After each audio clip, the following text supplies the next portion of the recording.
One in Three is intended for mature audiences. Episodes contain explicit content and may be triggering as they often include violence and other varying forms of abuse such as emotional, psychological, sexual, and physical. In most cases, names have been changed to protect all involved. Please note, statements and opinions of guests do not necessarily reflect those of my own. Hi, Warriors. Welcome to One in Three. I am your host, Ingrid. I know the Diddy trial has been getting a lot of attention, and honestly, I haven't followed it closely. Apart from standing in support of his victims, I haven't felt the need to. But what has gotten my attention, though, is the backlash Cassie Ventura has been facing. Criticism over what she said, how she said it, how long it took her to say it, speculations about her motives, as if speaking out after surviving trauma requires a PR strategy. It makes me sick. It makes me angry. And honestly, it makes me sad because Cassie has a team behind her, lawyers, advisors, people to help her navigate the storm. But what about the others? The victims who face the same backlash, just on a smaller scale, with a smaller and sometimes non-existent support system.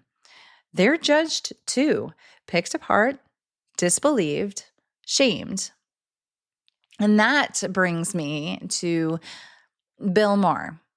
Brilliance, Bill Maher. And no, I'm not being facetious. I genuinely think he's brilliant. He's funny, he's sharp, and he's unapologetically opinionated. He says what he thinks regardless of whether people agree with him, and I respect that. But even the most brilliant people can say some truly stupid things, and this time he did. In case you missed it, Bill recently did a segment on, I think it was around May 30th, on Real Time with Bill Maher, in which he weighed in on the Diddy case. But it turned into more of a commentary on how Cassie Ventura and other domestic violence victims should conduct themselves. Yeah, he went there. So today, I'm going to break it all down, what he said, what's wrong with it, and why comments like his do real harm, whether people want to admit it or not. Let's jump in, and cutting to the Diddy piece, Bill talks about there being two thoughts in our heads at the same time. He jokes that the first one is the fact that Diddy is the worst thing that's happened in rap since Hammer Pants, and he calls Diddy an alleged sick fuck, and agrees we should lock him up and throw away the baby oil.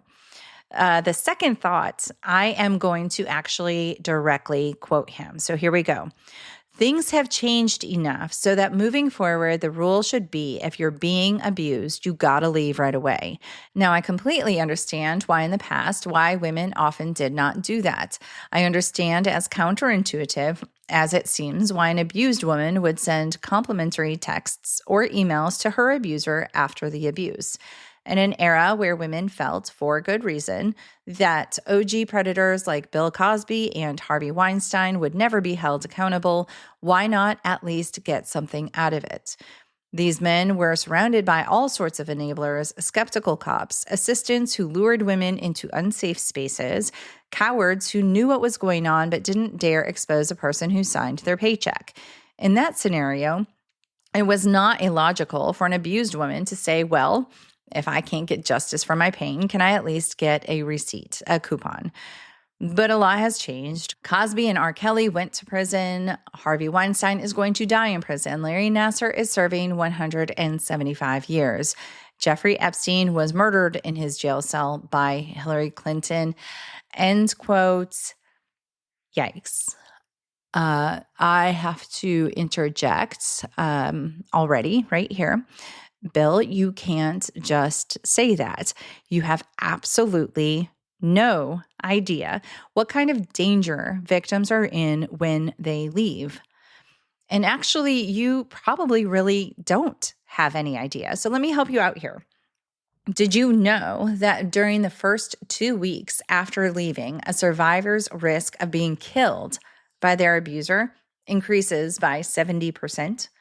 And it doesn't stop there. For up to 2 years after leaving, the risk of severe violence stays high, 75% higher than before. And here's something most people don't realize. It's not just the survivor at risk. About 20% of intimate partner violence homicides involve other people, family members, friends, neighbors, bystanders, and law enforcement officers trying to help. This is what we mean when we say leaving is dangerous. This is why survivors have to plan, wait, or sometimes stay longer than they want to. Because walking out the door doesn't guarantee freedom. Sometimes it escalates the danger. Now, I feel like that should be enough to end this episode right here. But Bill carried on, and so shall I.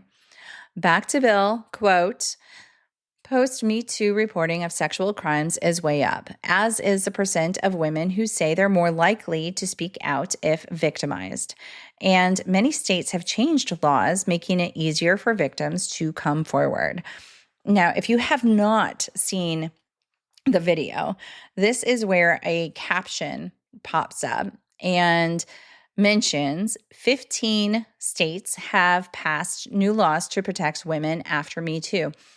As a reminder, Me Too started back in 2006, and we are now in 2025. There are 50 states in the United States, and 15 of them have passed new laws, leaving 35. So, moving on. Quote, "We are not in the no one listens to women or takes them seriously era anymore. Operators are actually standing by to take your calls, and I'm aware it can be difficult to leave an abusive relationship. Most of what I watch on TV is the Lifetime channel. But this should be society's new grand bargain. We take every accusation seriously, but don't tell me any more about your contemporaneous account that you said to two friends 10 years ago. Tell the police right away. Don't wait a decade. Don't journal about it. Don't turn it into a one-woman show." End quote. Hold on. Are you aware of how difficult it really is to leave an abuser? Maybe you are, and maybe everything I'm about to say will sound redundant, but just in case, it's worth repeating. So picture this. You have a good life, a great life even. You're just missing one thing, a partner. And one day they come along. You know they're the one because they mirror everything about you, your likes, your values, even your wounds. They see you. They love you fiercely. They shower you with affection, maybe even gifts. It feels like fate, and you fall hard and fast. Then, once they know they've got you, they switch up the narrative. They insult you, but subtly, just once. And when you bring it up, they apologize. Everything returns to bliss. Then it happens again. Maybe this time there's no apology. Maybe they minimize your feelings. Maybe they blame you for making them say that. So you apologize, and things go back to normal until they don't. Now, mind you, this timeline isn't happening day to day or even week to week. It could be months in between these incidents or even longer. Next time you protest and they tell you it never happened, now you're confused. What's real? What's not? Where's the person you fell in love with? You start wondering what you did wrong, what you need to fix, how to get back to the love you had at the beginning. And while your head is spinning, the abuse escalates, becomes more frequent, more severe. What was once predictable becomes erratic. You're walking on eggshells, trying to manage the unmanageable.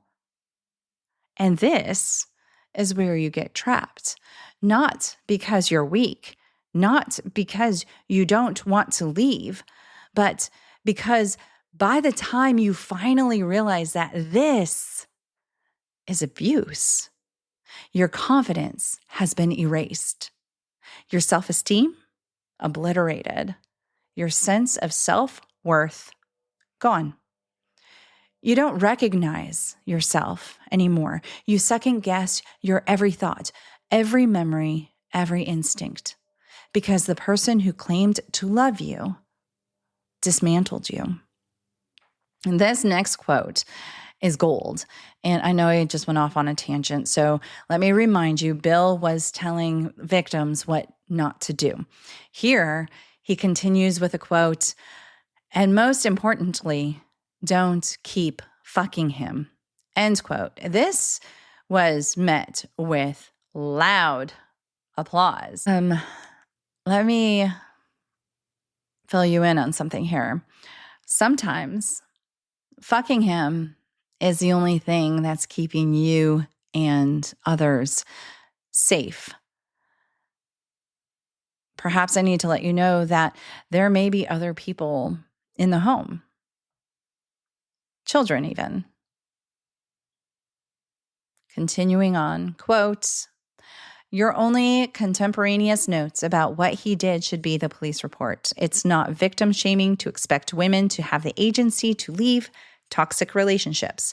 Quite the contrary. To not expect that is infantilizing them. If Diddy walks free, it will be because his lawyers can point to an endless stream of texts from Cassie expressing what's often called enthusiastic consent to their sex life. If you're Me Tooing someone, it doesn't help your case if you texted him, me too, I just want it to be uncontrollable. If you want us to think you weren't always ready to freak off, don't write, I'm always ready to freak off. Or wish we could have FO'd before you left. You know, one sign you're pretty comfortable with something is when you call it by its initials, end quote. Let's talk about survivor blaming, also known as victim blaming, shall we? It's when responsibility for a traumatic event is shifted from the perpetrator to the survivor. It sounds like, why didn't she leave? Why didn't he say something sooner? Why did they stay so long? Why didn't they fight back? Why are they sending them these messages? Or even what were they wearing? Survivor blaming is incredibly damaging. It invalidates the experiences of someone who's already been through something traumatic. It minimizes or outright excuses the action of the person who caused the harm. It leaves the survivor feeling isolated, ashamed, and unsupported. And just as dangerous, it can allow the perpetrator to avoid consequences or even be consoled while the survivor is left to carry the weight alone. This kind of cultural conditioning doesn't just happen in courtrooms or comment sections. It happens in living rooms, in families, on talk shows. And until we start shifting the blame back to where it actually belongs, we're just reinforcing the cycle. Skipping over a little bit, Bill goes on to say, quote, but if we're going to have an honest conversation about abuse, we also have to have an honest conversation about what people are willing to do for stardom. If you want a #1 record on the charts so bad you'll take a #1 to the face, some of that is on you. And if you're doing it for love, well, come on. Oprah and Dr. Phil and every podcaster in the world have done a million shows by now about how abuse is not love and abusers don't change. If it happened once, there will be more of it. To pretend otherwise is like seeing one ant in the sink and thinking, oh, it's probably just the one. If you're literally being held captive, that's one thing. But if you're putting up with whatever for love or for your career, then you need to have a little more honesty and accountability about that. Ike Turner was a psycho just like Diddy, but in an era where there was no movement to help her, Tina Turner somehow got away, and she did it with 36 cents in her pocket and a mobile card, end quote. I'm so glad you brought up Tina Turner. She's one of my absolute favorite stories of survival and success. In fact, I covered her journey in a 2-part series back in 2023. You're right. She left Ike with just 36 cents and a mobile card in her pocket. After that, she relied on the kindness of friends, moving constantly amongst them when Ike would track her down. As a form of payment and a means to show her gratitude, she would clean their houses. She also performed in small clubs or really anywhere that would have her. And slowly but surely, she fought her way back and became the icon we know her as today. But, Bill, there are a few points you left out of Tina's story that I would like to bring to your attention. Did you know that Ike was beating and raping her before they even got married? I suppose the number ones to her face were on her, too. She didn't want to marry Ike. She only said yes because she was afraid of what would happen if she said no. He took her to Tijuana to sign the marriage papers, and get this, he took her to a live sex show at a brothel afterward. The abuse didn't stop after they got married. He beat her, cheated constantly, broke her ribs and her jaw, and once he threw scalding coffee in her face, leaving her with third-degree burns. She was traumatized and deeply depressed. At one point, she attempted to overdose on sleeping pills, and you want to know what's even more fucked up is she timed taking the pills so they wouldn't kick in until after she had began her set that evening. Why? Well, because she wanted to make sure that Ike still got paid, because that's the kind of emotional manipulation and control she was living under. She didn't leave the first time, the second time, the third time, or multiple times after that. I mean, she did eventually try to leave, but Ike tracked her down 3 times and brought her back home. Any guess on what happened then? Now, like you said, this was an era without a movement to support her. But here's the thing. Has anything really changed? Because between 2001 and 2012, 6,488 American soldiers were killed in Afghanistan. During that same period, 11,766 American women were killed by current or former male partners. Think about that. And I'm not being overly dramatic. That's data. And during just 3 years from 2018 to 2021, nearly 4,000 women were murdered by intimate partners in the United States. And that's just women. FYI here, domestic violence happens to men and women, non-binary, transgenders, regardless of sexual orientation.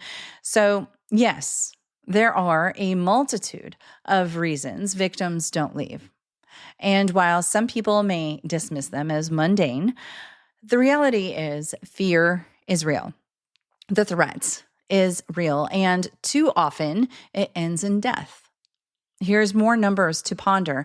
On just one day, September 4th, 2024, over 1,700 domestic violence programs across the United States took part in a national count led by the National Network to End Domestic Violence. On that single day, they found that victims had made 14,095 requests for help that couldn't be met. Why? Lack of funding, not enough staff, not enough beds, not enough shelter. 60% of those unmet needs were for housing, emergency shelters, transitional housing, even hotel rooms. So when people ask, why didn't they just leave? This is why. Even when a victim is ready, the help they need simply might not be there. The system that's supposed to catch them has holes, massive gaping holes. And sometimes those holes are the difference between surviving and not. Surely you've heard enough by now, but bear with me. I just have a few more reasons. I want to give you that victims don't leave right away. Because they're afraid no one will believe them. Because they're ashamed. Because they're terrified of the ridicule that so often follows when someone finally speaks up. And sadly, we are still living in an era where public figures, respected voices with massive followings, use their platforms to dismiss or diminish a survivor's truth. We're talking about comedians, political commentators, talk show hosts, people with millions of subscribers publicly undermining the very real trauma, manipulation, and gaslighting that survivors endure for years. And when that happens, it tells every victim watching, see, no one will believe you, even if you leave, even if you speak up. So they stay silent, or worse, they go back. This isn't about individual choices. It's about the culture we've created, a culture where cruelty is cloaked as comedy, where skepticism is seen as intellect, and where the benefit of the doubt is too often given to the abuser and not the abused. If you really want to have an honest conversation about abuse, shoot me a message. Until then, pull yourself together, Bill. Your ignorance is showing. Thank you for listening. Sources for today's episode, along with a link to the clip of the Real Time with Bill Maher episode I was referring to, can be found in the show notes. I'll be back next week with another episode for you. Until then, stay strong. And wherever you are in your journey, always remember, you are not alone. Find more information, register as a guest, or leave a review by going to the website 1in3podcast.com. That's the number 1, IN, the number 3, podcast.com. Follow 1in3 on Instagram, Facebook, and Twitter at 1in3podcast. To help me out, please remember to rate, review, and subscribe. 1in3 is a .5 Pinoy production. Music written and performed by Tim Crow.